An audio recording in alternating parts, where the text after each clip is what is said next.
Hey guys, and welcome to another First Impressions video. Today we're looking at Rogue Lords, which is in closed beta right now.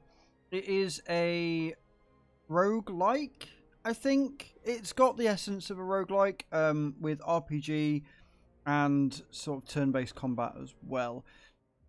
So far it's pretty good. You play Dracula and his disciples, although you're also kind of depicted as the devil, even though that's not really the case, but who am I to judge your storytelling? The voice acting is really good. The person they've got to play Dracula is genuinely fantastic, really gets you sucked into the story. The gameplay is okay. There are a few things that I've got qualms with, but on the whole, very impressed. This game is pretty fun and is only set to get more fun the more you play. If we look at the options, there's a fair amount to choose from. Like, it's actually pretty good. You do have motion blur, which I've switched off, bloom and ambient occlusion. You've got your VSync, your resolution and frames. Now, weirdly, or your hertz, this is something I'm seeing in a lot of games at the minute. You've got your options here and it goes 59, 50, 60. Which is good. Like, that's a good refresh rate to have. Now, I don't know whether if you get a better monitor it goes up to 120, 144, whatever. My monitor doesn't do that, so I can't really see if it goes that far, but it's an interesting way they've done it. Other than that, you don't really get a frame rate counter as such. You've got your VSync on or off, and that's your lot. So, not a bad little settings menu. You got your keybinds here, which do look to be keybindable, although generally you only really need your mouse. You can do it all with your mouse. You don't need to use your keyboard. So, should we jump in and see what the game's all about? Let's do that. All right then, here we are. This is like your Devil's Chamber. This is where you can see the disciples you've got and choose your next mission. It's a really interesting sort of break screen, if you like. And the portraits and the art style in this game are genuinely fantastic. Like, I really like the art style they've gone with. We're going to jump in. We've got the Awakening. We're going to resume. So it has got an autosave feature. How often it autosaves, I'm not entirely sure. It looks like it saves pretty much after you do every mission, though, which is good. So I'm still kind of doing the tutorial right now. I've done most of it. I've got a grasp of the game.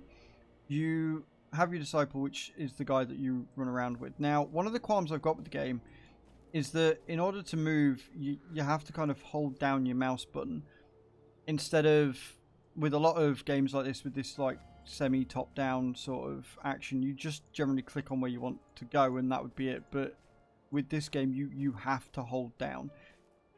They could maybe change that for release. That would be really nice, just to have it where I click where I want to go, and like every other game before it, that's kind of what happens.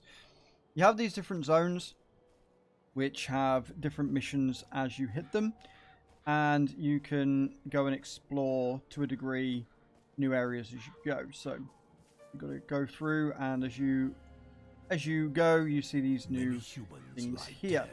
Now, when it's got a circle around it, it means that you can do something with it. Looks like it's just going to be thing. So the way that the tutorial works is really nice. It's very clear in what it has to do, but it explains why you're doing it as well, right? So you choose this disciple. I like the load screen as well. The load screen's really cool with the whole bats and stuff.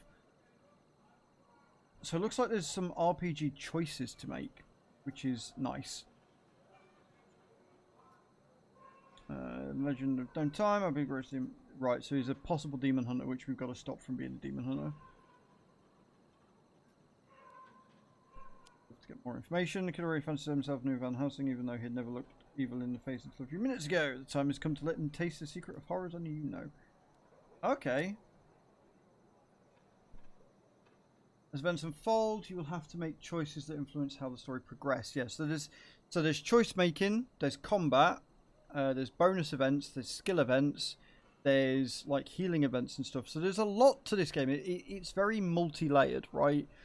It's not one type of game. It feels like many different genres kind of piled in, but done in such a way that is enjoyable and not too much, especially the way it introduces you to it, right? So let's see, we can kill the apprentice, or we can go to devil mode, which is apparently what we've got to do. If you want something done right, do it yourself. Success, right? So devil mode is basically where you take the guise of Dracula and you go into this devil mode, and you can do whatever you want to the game. It feels very cheaty, right? Now there is a cost to it. Obviously, you've got your cost up here, but it feels very, very cheaty in that you can basically make the game as easy as you like, right? So we're going to terrorize the apprentice all the way up to and then we just approve it. Done. Were loaded from the start. And then we select it and we get a success. So I don't know how I feel about the demon mode. Like in the one of the combats before, it was teaching you how it worked for the first time. It literally meant that I won because I could do what I want. I could move abilities from one character to another. I could change the success rate. I could drain their health. Like, it feels like maybe give us the devil mode after the first time of beating the game, right? That you can play it out and do what you want. However, to give you it right at the start, teach you how to use it, it feels a bit broken. It feels a bit too OP. Yeah, I'm not sure how I feel about it. Like, it's cool. It's a really cool system. It's a very cool mechanic, but I do feel like it is a bit too. So we get some traits. They react after some social traits depending on their temper. Each disciple has more or less chances to react positively. Reaction can there's reactions that you can do as well.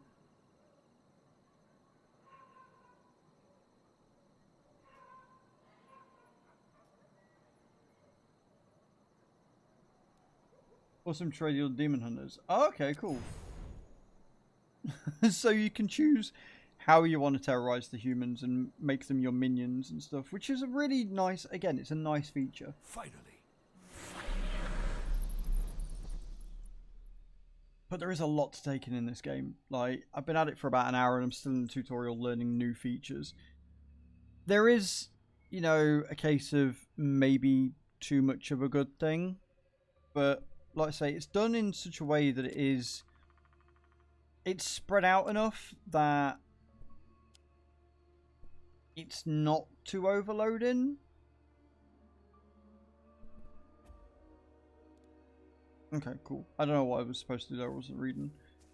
So we're going to head to the next event. Like I say, you move along. I'm hoping to get some combat out of this. I want to see what the combat's like. Circle of Rights. Is there any other extra? No. Unlocks access to the following zone. Right, okay. So again, there's more story, there's more.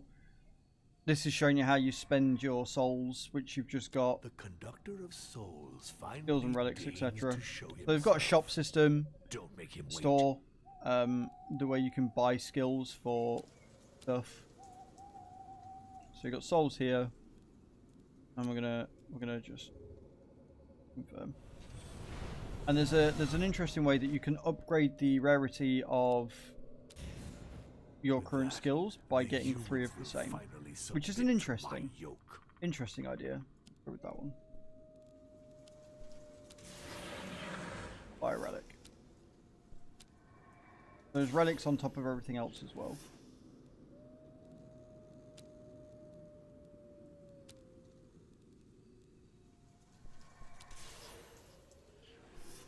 Like, there is a lot to take in on this game, a hell of a lot. I'm starting to think it might be too much. So you've got relics. Sanctuary is an insult to my glory. You've got relics that you can do. You've got skills that you can upgrade, new skills you can acquire, RPG elements, combat elements, story, choices, an OP mode, which means you can basically do whatever the hell you want. You've got difficulty of your enemies displayed up here, right? So the higher your terror level, the higher your enemies. And that goes up to 4, I think. I think it goes up to 4. I know I am starting to think that there may be a few too many like mechanics going on. Like it feels a bit of a mishmash, and I don't quite understand where it wants to go. So we've done the first chapter. So there are some spoilers here. I'm gonna skip it, and I'll come back and do it later with a new game. So now we've gone from chapter 1 to epilogue, right? There is some combat over here, which is what we're going to go for. I want to show you what the combat's like. The Kurz will pay for that. Honor over the zone. Yeah, so you got random events and stuff that can make the zone harder or easier to accomplish. Go forth and plunge this land into chaos. Devil mode. Why is it forcing me to use devil mode, right? To business.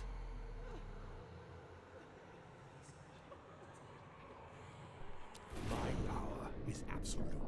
Close the map. The demonic portal.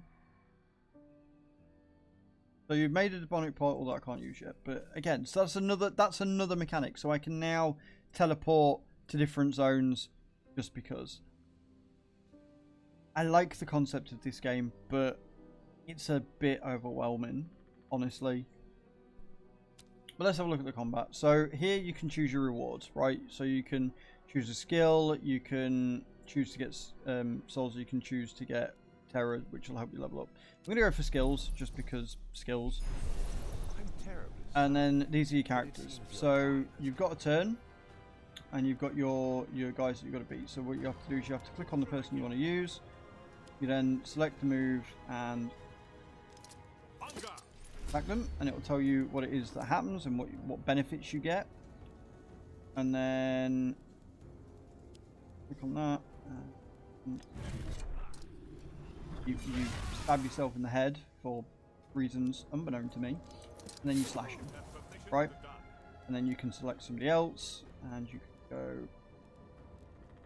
We're going to action turn. Right, I think I've used all my action modes. Right, so this is something that's not made hugely abundantly clear. Right? It doesn't make it overly clear of whether you are able to go again. There is an action point turn cost, and I didn't realise that it's spread across the entire team. I thought it was an action points per person. So that's something worth bearing in mind.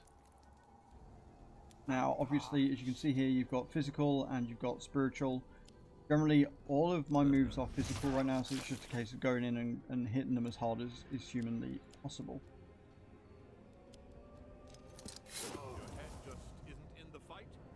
And then what you have to do is you turn. When they're vulnerable, you have to hit them again with the same physical damage or spiritual damage in order to kill them. And that's how you win the round. So it's very simple combat. But you have to use your turns wisely, otherwise you can waste turns, and then you have to use your demonic mode, and it can get a bit much. We're going to take stabbing.